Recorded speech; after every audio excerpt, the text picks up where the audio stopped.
Bringing her talk, The Bleue Period, to Hang Time today, please put your hands together for Danielle Evans.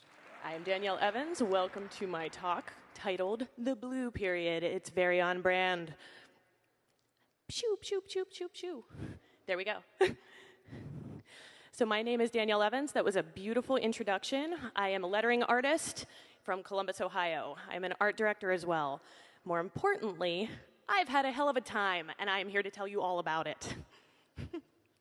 In brief, I want to explain what that means when I say I'm a dimensional typographer.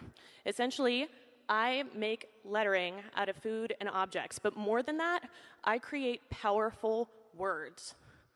It is my job to pull messages from the environment around me and help you feel something.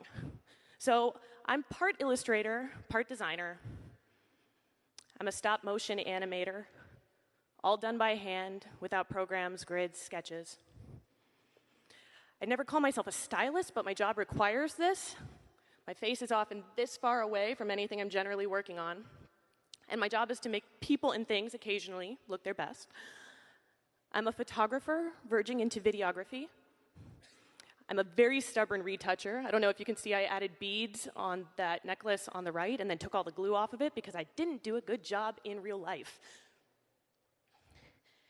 And I'm kind of a bumblefuck interior designer.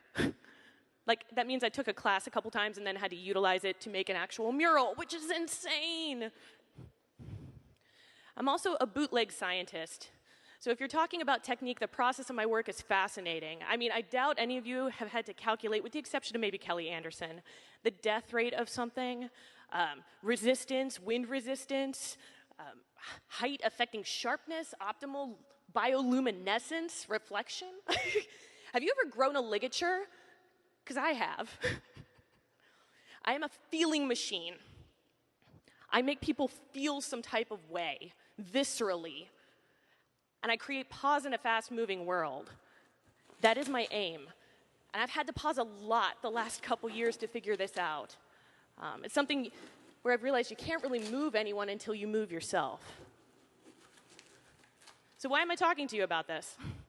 What is the Bleue Period? Well, historically, the Bleue Period was inspired by our buddy Pablo Picasso. I read about it primarily in this book called Art of Rivalry by Sebastian Smee. For any of you that are Disney lovers, Smee is a thing.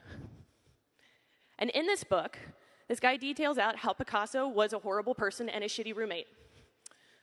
He had a bit of a depression mode that we know of as the Bleue Period. And what I mean by that is, he hazed one of his friends to death. He had a roommate named Casamaeus. Casamaeus was an artist, and rather than encouraging each other and being best friends and writing live, laugh, love on their mirror, Picasso made fun of this man, hit on all of his girlfriends, and stole them. And so at some point, this guy tried to off one of these girlfriends, missed, and then killed himself in a cafe. It was very public and very bad. So that is what plunged Picasso into painting blue things for 4 years. I think that's fairly well deserved, you know? But what I've come to understand is that I'm not an asshole, and I'm pretty sure you're not. You're all stunning people, but everybody has a Bleue Period. Everyone has something that they're working through and struggling with, and yet they're expected to show up for work. Yet they're expected to be the people that make things that are inspiring and moving and beautiful.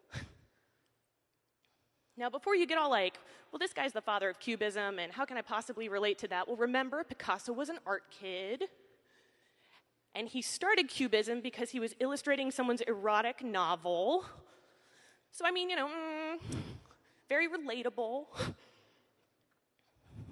I just want you to know that, like, the way that I started my Bleue Period, I came off the back of this very large mural. It was the first mural of its kind that was a typographic edible thing for South by Southwest. I was having a great time. I was sure I was going to be riding this mural trend because I figured out how to do this. And I went home, and I thought my 2016 was heading in this very adorable direction. The very first food typography image was made out of coffee, and in a lot of ways the ingredient set me free because it allowed me to open my mind to lettering in a spatial plane, allowing me to have fun and to play. And in exploring that again today, it was really kind of reminding me of where I came from. and learning that even though I have certain components and elements to my work that I need to use to stay grounded, it's also going to help me catapult my clients further in terms of the new mediums we can explore by kind of looking back in a way I can look ahead. Bitch, that wasn't your year. That's not what happened. Fuck. I got divorced, actually. I know, that sounds really heavy, but in reality, it just needed to happen. Looking back on it, I've done a lot of work to process through and develop that. It was hard, and I'm sure that many of you have been through similar things, through illness, through family strife, through like act of God violence. Like it's real. This stuff is real. So of course, I had to survive the blow, and the way I did this was by, running away, just real casually. I dropped 30 pounds because I ran my neighborhood. I did 12 to 15 miles a day in Columbus, Ohio. I bet you didn't know that was possible, but it is. I look great now. Thank you. I wrote and I journaled and I screamed, and I totally had one of those moments where I climbed a mountain to find myself, and I hated every second of it. I'm like, I hate that I'm a movie. This sucks. But I learned that design is not as high on Maslow's hierarchy of needs as we like to pretend it is. We cannot do these things for others and facilitate experiences for other people if we do not do this for ourselves first. I took a lot of time to work on me, God, I love that movie. And you may not have realized I was speaking on stages, I was leading workshops, I was emceeing a conference for Mike Jones, I was having a great time. I was climbing mountains, I was dune surfing, I was snowboarding, I was taking really cute selfies for the first time in my life, but I was dead inside. Whoops. You may have seen some publications that I took part in, some very important interviews where my ex was busy moving out of the house, and so I could hear him thumping boxes as I'm trying to answer these questions, so I felt like I blew it. And you may have seen, but maybe not, a client contacted me to do some Valentine's Day themed art direction on my old anniversary, and I went, for realies? It's October. And they're like, well, we like to be ahead. And I'm like, oh, God. Okay. So I do the front of the card, and the guy says, okay, do the inside also. It says, stay here, please, which I subconsciously co-opted and switched to, where is it? Please don't leave. And the dude's like, I don't remember us writing it that way. I guess it works. And I'm like, oh my God, please just pay me. I'm done. And they didn't even use it. It's this comparison of 6 months prior to and speaking at Made in the Middle in Kansas City. You could see it where I had dropped weight, where I was really sad. I was speaking on my anniversary, and I was a disaster. And this was the moment that kind of jarred me. But at the same time, I was so excited to be with people who cared about me. The design community really enveloped me at this time, and they held me, and they told me that it was going to be okay, and that they had my back. And so through that, I learned that if you let it, the world around you, the food, the items, the things that we touch, use, taste, see, smell every day can help transform the way that you think, and that your work, through the sadness of it, you can channel that into better vibes. You can channel that depression and strife into healing, and you can help other people connect.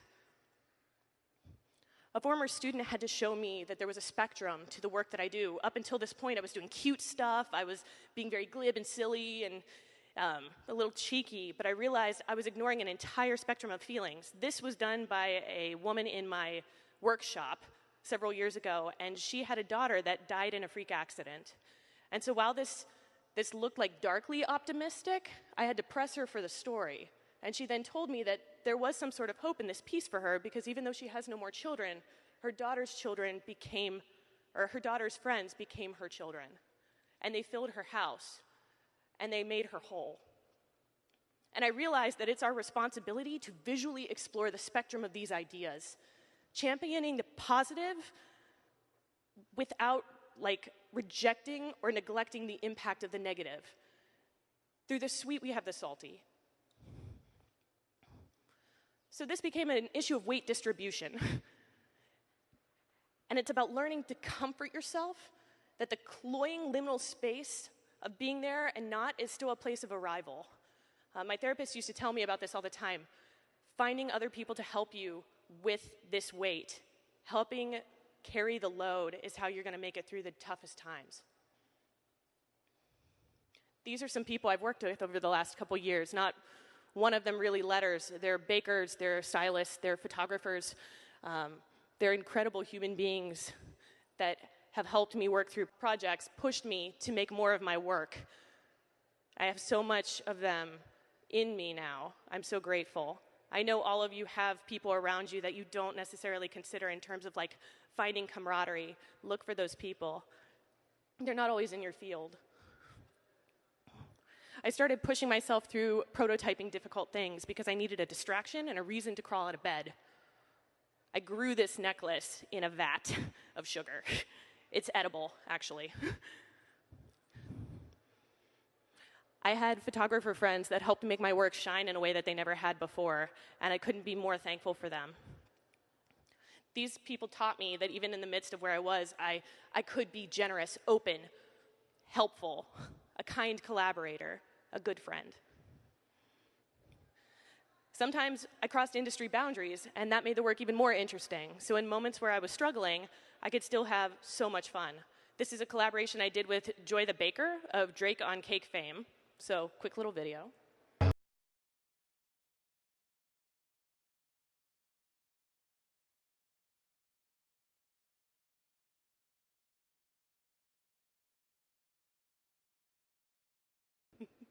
Those are the things that made me get out of bed.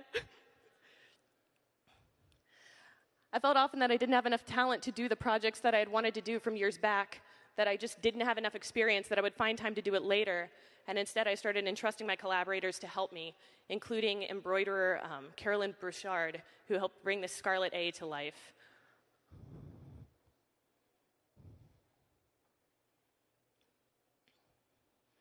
Collaborating with others can make you stronger, especially when you need to take a break from your own darkness.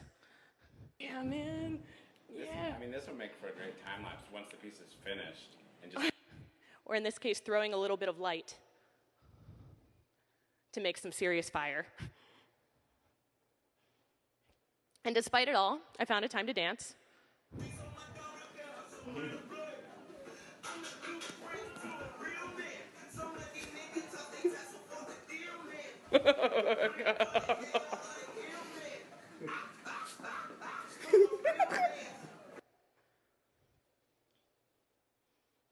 There are so many projects during this time that didn't see the light of day, either because I was too sad to finish them or they just didn't hit right, and that's so okay. I think sometimes we need to be more graceful with ourselves, that it's time to let something go, and sometimes a project belongs in a flash drive, on a hard disk, whatever. It doesn't need to come to fruition to have meant something. And there were just so many of those. But what is it that I learned through this time? I learned that transparency is the thing that people crave.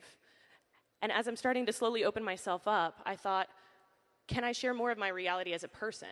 And frankly, without transparency, do you even care?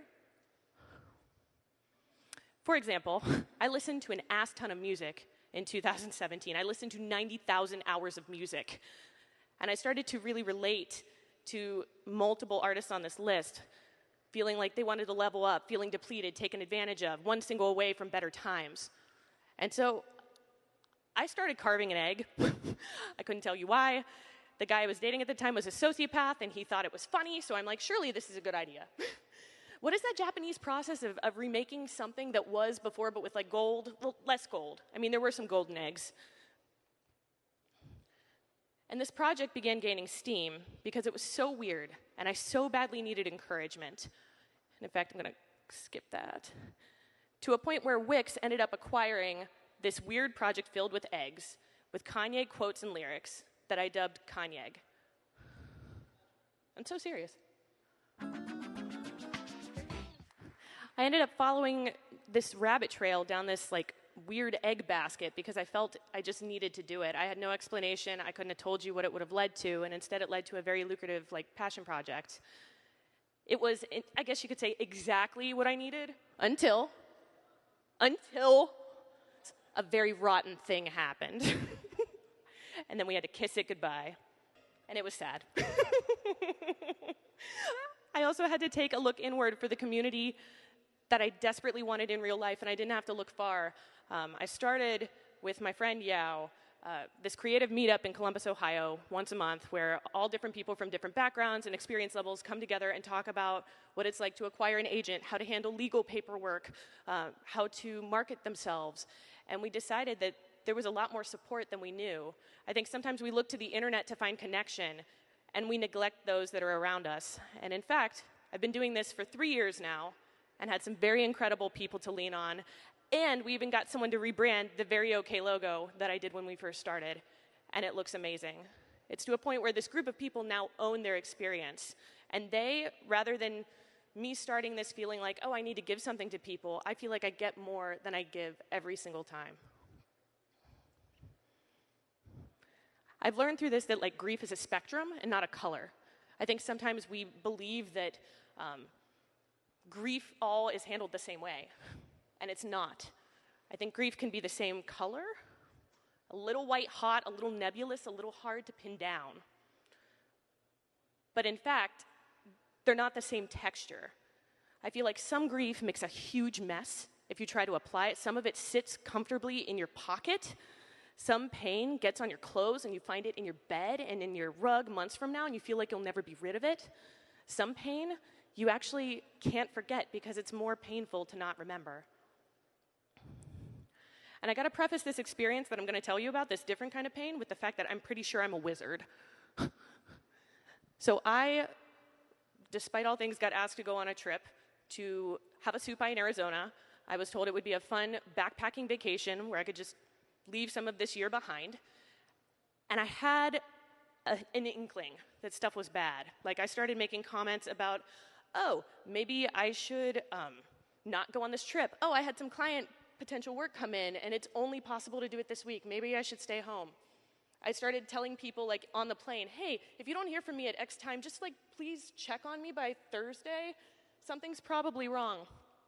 And so the trip proceeded as a normal trip should. We saw some incredible things, went to Zion, lived on a mountain, quoted John Muir, it's fine. And I was told that this beautiful water that I went to see could heal. And I felt strange that I couldn't connect with the land. There was something keeping me away from it. Maybe it's because it was all trying to wash away in moments. Maybe I was caught in a torrential flash flood in this very remote canyon and was evacuated with my friends and all of these other people that were staying there, 200 of us at the campsite. Some of us were stuck in trees, some of us were in bat caves, but most of us outran an avalanche, climbed an 80-foot, about as high as in here, on a tiny little rope with no handholds or anything, waded through water with sewer, barbed wire, all of these different things, eventually to make it to this very tightly packed place where we slept in the indigenous village there until we could all be helicoptered out. It was like a 2-day ordeal, and I was shook. I was shook.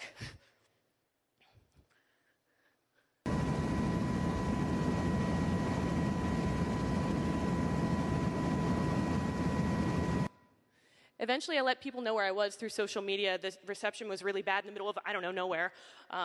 And so concern started pouring in all over online. Like, oh my gosh, are you okay? What kind of helicopter was it? Wait, what? But like, what kind of helicopter was it? But like, what kind of helicopter was it? The fuck? Thanks for your concern. Thank you. Some heavy shit, you know? And I honestly couldn't work. I couldn't work, and I realized the tools that I had in my toolbox were not effective enough to help me out of this. So I shook. I ran in the rain, and I sprinted and didn't understand I was doing it. I got dizzy when I stepped into puddles, and I couldn't understand why. And then my therapist, Mr. Tony, had something really interesting to say. He was like, have you tried channeling your feelings into healings? And I was like, Mr. Frond, I don't know, man. I don't know. But he wasn't wrong. And so from this place, I made a giant paper cut image, several layers deep, and it covered my entire work table that said, don't go chasing waterfalls. And it was the most literal thing I think I've ever made. But it helped me heal. Through sheets of paper, I felt all of that coming off of me. and I could breathe again. While this was happening, I fell in love with someone, and it scared them, and it scared me. And while I was being rescued, they couldn't show up for me, and it was devastating. And so I made this beautiful piece off of a book I gave him, a poems called Salt.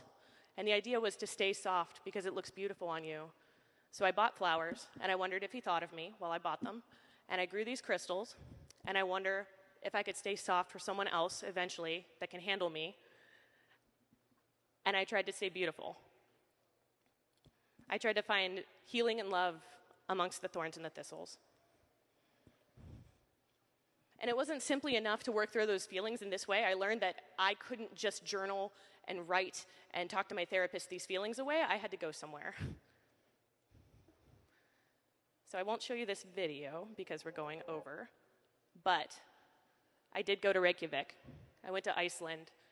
I took these pieces everywhere, all over the country, and I took myself on a road trip alone. I drove 10 hours round trip to see an ice floe because I needed to do that to be able to travel again. I needed to do that to feel I could live. Sometimes it's not enough to go through these things. You have to launch over them with everything you've got, and you have to do it with your work. You have to make things you fucking love. I let myself confront old ideas, in this case about the death of my grandparents, through an epitaph.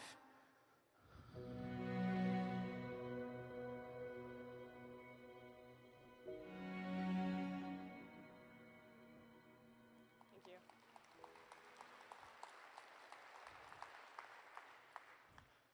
I'm going to skip that too, just for sake. I think there's a lot of power in destruction, letting it out little by little. And sometimes that power makes fart noises on the way out. And sometimes people heal internally, and sometimes they repress, and I'm the kind of person that has to let it out. And as a friend once told me, I'm very generous with the pain that I share.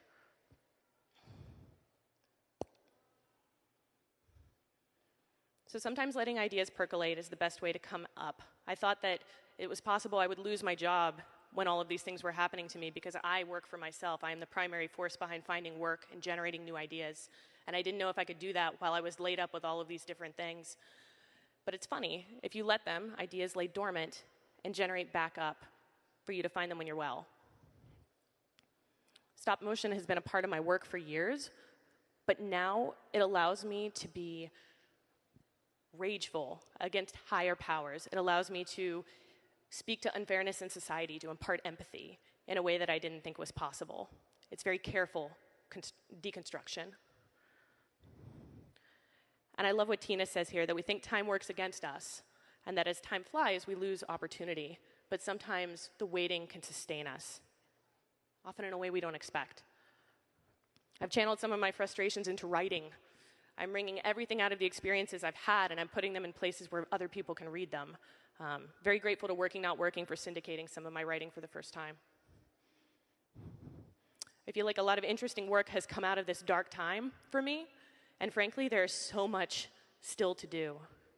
And I want to encourage you that if you're going through similar places, if you've seen dark things, that on the other side of that is jubilance and light and beauty. There's a lot of power in acknowledging those spaces and setting yourself in a spot to succeed. And honestly, what was the point to witness and learn from these past 3 years? What was the point of going through all of this garbage if we didn't figure out the things that moved us and shared them with other people? If I'm not giving you chills through my experience, if I'm not making you feel, why am I being blue?